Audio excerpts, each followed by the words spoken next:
ሰላም ጤና ይስጥልኝ። ዛሬ እስቲ አንድ ጥያቄን ልጠይቃችሁ መልሳችሁንም በኮመንት ላይ አስፍሩልኝ። ፀጉራችሁ እንዲያድግ ብዙ ጥረትን አድርጋችሁ አልሳካ ብሏችኋል? ብዙዎቻችን ፀጉራችን እንዲያድግ የምንቀባው ነገር ላይ ብቻ እናተኩራለን። በጥቂት ወራት ውስጥ ፀጉራችሁ እንዲረዝም እናም እንዲወፍር ውድ ምርቶችን ሳትገዙ በቤት ውስጥ በሚገኙ ምግቦች ብቻ ፀጉርን ማሳደግ እንደሚቻልስ ታውቃላችሁ?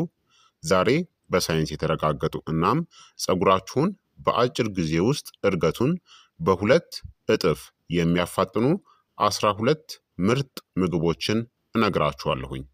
እናንተም እስከ መጨረሻው አብራችሁኝ ቆዩ።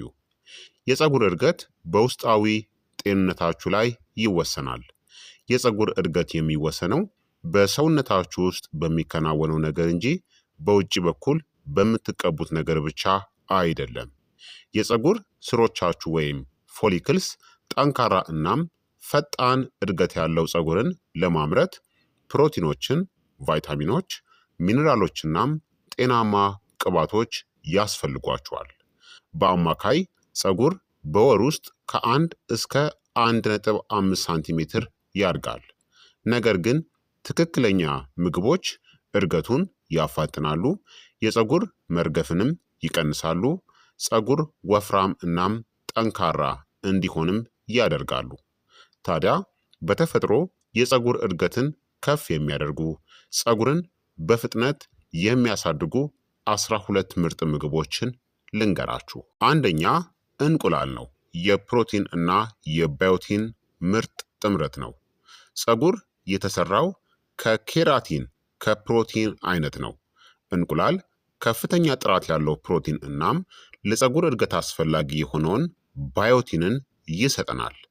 ጥቅሞቹም የፀጉር ስርን ያጠናክራሉ፣ የፀጉር መሳሳትን ይከላከላሉ፣ ፈጣን እድገትንም ያበረታታሉ። በቀን ከ1 እስከ 2 እንቁላልን ብሉ፣ የተቀቀለ ወይም ቀለል ብሎ የበሰለውን። ሁለተኛ አሳ ነው። በኦሜጋ 3 የበለጸገ ለምሳሌ ሳልመን እናም ሰርዲን። ኦሜጋ 3 ፋቲ አሲድ የፀጉር ስሮችን ይመገቡታል፣ እንዲሁም እድገቱን ሊያዘገይ የሚችለውን ብግነትን ይቀንሳሉ። ጥቅሞቹም ወፍራም እናም አንጸባራቂ ፀጉር፣ የፀጉር መርገፍንም ይቀንሳል። በሳምንት ከ2 እስከ 3 ጊዜ አሳን ተመገቡ። ሶስተኛ ስፒናች እናም አረንጓዴ ቅጠላ ቅጠሎች ነው። በብረት ወይም በአይረን፣ በፎሌት እና በቫይታሚን ሲ የተሞሉ ናቸው። እነዚህ ሁሉ ለፀጉር ስሮች ኦክስጅንን ለማድረስ ወሳኝ ናቸው። ጥቅሞቹም በብረት እጥረት ምክንያት የሚመጣን የፀጉር መርገፍንም ይከላከላሉ። ጠንካራ የፀጉር እድገትን ይደግፋሉ። በየቀኑ በሰላጣ፣ በሾርባ ወይም በስሙዚ ውስጥ ጨምሩ። አራተኛ ለውዝ እናም ዘሮች ናቸው። ለምሳሌ እንደ አልመንድ፣ ዋልነትና ተልባ። የፀጉር ስሮችን የሚከላከሉ ዚንክ፣ ቫይታሚን ኤ እና ጤናማ ቅባቶችን ይዘዋል። ጥቅሞቹም የፀጉር መሰባበርን ይከላከላሉ፣ የራስ ቅል ጤንነትን ያሻሽላሉ። በየቀኑ ጥቂት እፍኝን ተመገቡ። አምስተኛ ስኳር ድንች ነው። ሰውነታችሁ ወደ ቫይታሚን ኤ በሚቀይረው ቤታ ካሮቲን የበለጸገ ነው። የተፈጥሮ ዘይት የሴበም ምርትን ያነቃቃሉ፣ የራስ ቅልንም ጤናማ ያደርጋሉ። በሳምንት ከ2 እስከ 3 ጊዜ ተመገቡ። ስድስተኛ አቮካዶ ነው። አቮካዶ ወደ ራስ ቅል የደም ዝውውርን በሚያሻሽሉ ቫይታሚን ኢ እናም ጤናማ ቅባቶች የተሞላ ነው። የፀጉርን ውፍረትን ያበረታታሉ፣ ብሩህነቱን እናም ልስላሴውንም ይጨምራሉ። በቀን ግማሽ አቮካዶ ወይም ደግሞ 1 አቮካዶን ተመገቡ።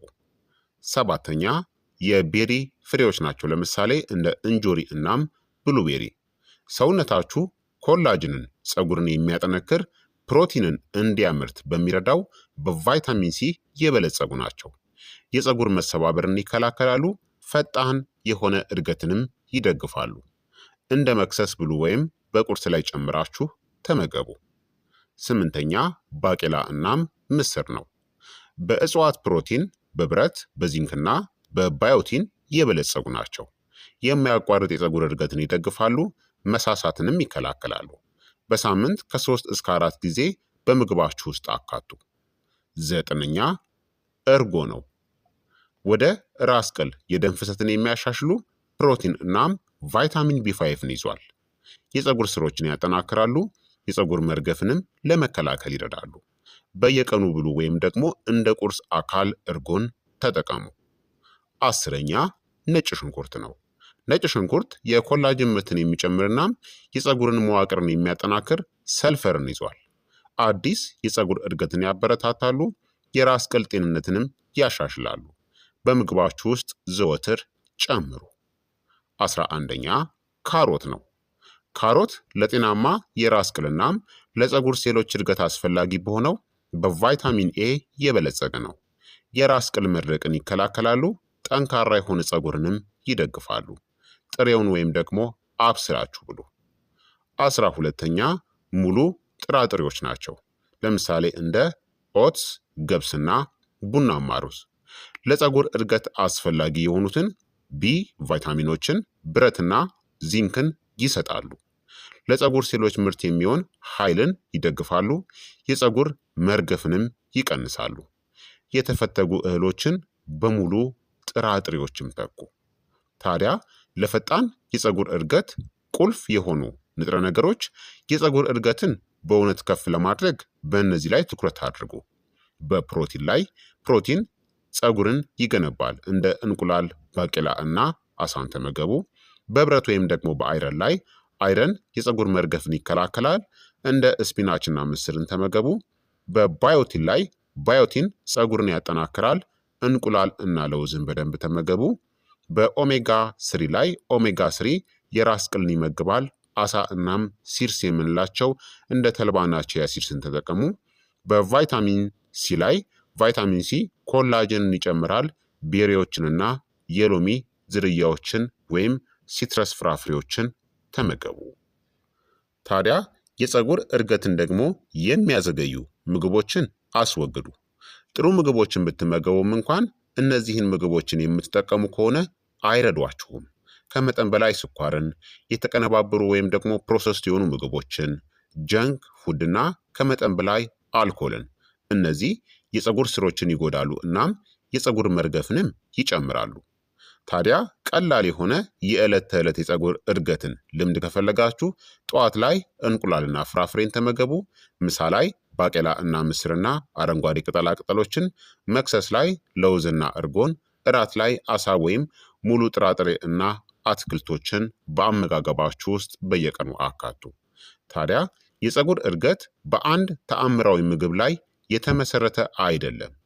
እውነተኛው ሚስጥር የፀጉር ስሮቻችሁን ከውስጥ የሚመግብ ወጥ የሆነ የዕለት ተዕለት አመጋገብ ነው። ይህን ስታደርጉ ለየት ያሉ ለውጦችን ታስተውላላችሁ። ከ2 እስከ 4 ሳምንታት ውስጥ የፀጉር መርገፍ ይቀንሳል። ከ1 እስከ 2 ወራት ውስጥ ፈጣን የሆነ የፀጉር እድገትን ትመለከታላችሁ። ከጊዜ በኋላ ወፍራም እናም ጠንካራ ፀጉር ይኖራችኋል ማለት ነው። ስለዚህ ክቡራትና ክቡራን ተመልካቾቼ የዛሬው የጤና ትምህርት እንግዲህ ይህንን ይመስል ነበረ። በተፈጥሮ የፀጉር እድገትን ከፍ የሚያደርጉ ፀጉራችሁን በፍጥነት የሚያሳድጉ 12 ምርጥ ምግቦችን በዚህ ቪዲዮ ላይ ነግሬያችኋለሁ ማለት ነው። ይህ የጤና ትምህርት ከጠቀማችሁ እናም ከተማራችሁበት ሌሎችም እንዲማሩበት ሁላችሁም በቅንነት ላይክና ሼር በማድረግ ሌሎችንም አስተምሩ እላለሁኝ። ጥያቄ ካላችሁ ሀሳብ አስተያየት ካላችሁም በኮመንት ላይ አስፍሩልኝ። በቀጣይ የጤና ትምህርት እስከምንገናኝ እኔንም እናንተንም ቸር ያቆየን። መልካም ጊዜ፣ መልካም ቆይታ። ቻው ቻው።